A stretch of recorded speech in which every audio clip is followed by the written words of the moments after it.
inflate the tire so that the bead seats itself all the way around. It should take no more than 20, 25, 30 pounds of air. If it takes a lot more than that, there's a chance that you may have the tube twisted or the tire not beaded up right. Once you've checked the bead seat on one side, always flip it over, check the other side. The bead is seated all the way around. Before you set your pressure, bring your rim lock up to a moderate tightness. You don't really need to crank it down right now.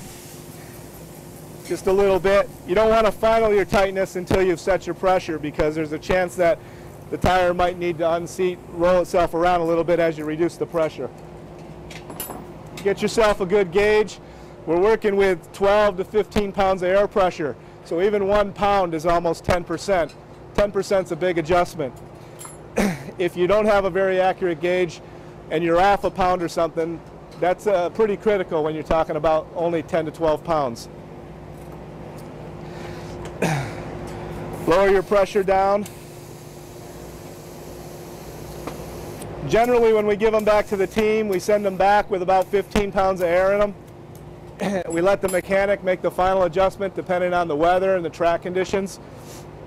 And I recommend for yourself to leave it up a little inflated, because if you've inflated it and it's out in the sun and hot, and the next morning you're going to ride and it's cooler, heat causes air to expand and it will change. Overnight you can lose air pressure as well, and so nothing worse than setting it at 12 and then going riding the next day and not having an air source and being down to 10 and chance of ruining a good tire.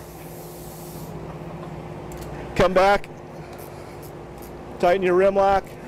There's a torque spec on these, but when you do enough of them you'll get a feel for it. I call it 2 finger.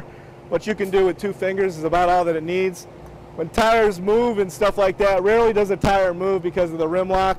Generally the tube is moving because of friction inside. The baby powder kind of loosens that up and makes it so it doesn't have that friction. But then you want to come back, set your final air pressure for what you're going to send it over to overnight.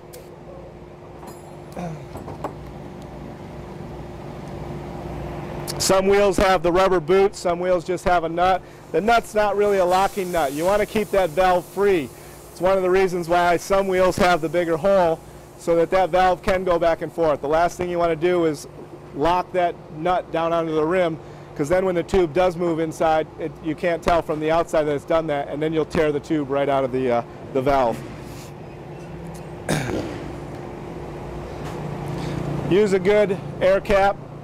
The ones with the rubber seals usually work the best.